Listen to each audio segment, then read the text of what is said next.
আসসালামু আলাইকুম রহমতুল্লাহ। আলহামদুলিল্লাহ, সম্মানিত দিনী ভাই এবং বোন, আমরা অবগত আছি যে প্যালেস্টাইন অর্থাৎ ফিলিস্তিনে আমাদের মুসলিম ভাইদেরকে ইহুদিরা কিভাবে নির্যাতন করে হত্যা করছে, তাদের শিশুদেরকে, এক কথায় ফিলিস্তিনিবাসীদেরকে কত অত্যাচার করছে যে এটা আমাদের প্রকাশ করার তেমন কিছু নাই।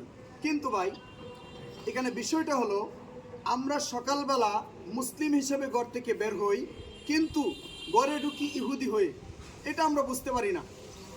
আল্লাহ রাব্বুল আলামিন বলছেন, মানুষ কি মনে করেছে আইয়ুতরাকু, তাদেরকে ছেড়ে দেওয়া হবে, আইয়াকুলু আমান্না, ঈমান আনছি এই কথা বললেই, ওয়া হুম লা ইফতানুন, তাদেরকে পরীক্ষা করা হবে না।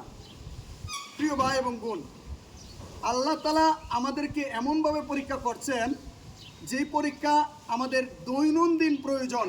এই পণ্যগুলা আমরা মুসলিম হিসেবে ঘর থেকে বের হই, কিন্তু ইহুদি হয়ে এই পণ্যগুলা কিনে ঢুকি কিভাবে?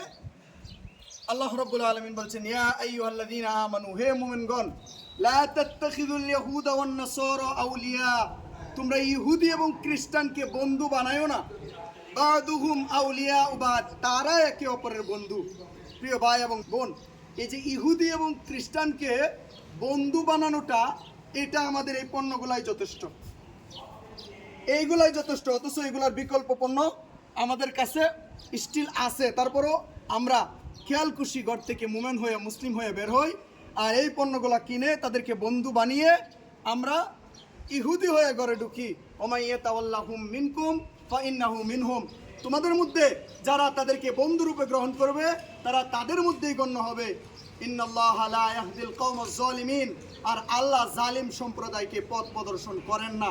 প্রিয় ভাই এবং বোন আমার, যদি আল্লাহ বলেন যে তোমরা কেন ইহুদিদের পণ্য বয়কট করলে না, আমি তো বলেছিলাম ওমাইয়াতাওয়াল্লাহুম মিনকুম ফাইন্নাহু মিনহুম, তোমাদের মধ্যে যারা তাদেরকে বন্ধু বানাবে তাদের মধ্যেই গণ্য হবে। আজকে আমি তোমাদেরকে ইহুদি এবং খ্রিস্টানদের মধ্যেই গণ্য করে দিলাম। আল্লাহ যেন আমাদেরকে এটা থেকে বাঁচার তৌফিক দান করেন। আমাদের এটা ইমানি দায়িত্ব যেন আমরা এগুলা বয়কট করি, যেন আমরা মুসলিম ভাইদের পাশে দাঁড়াই। আল্লাহ পাক আমাদেরকে বুঝার তৌফিক দান করুন, আমিন।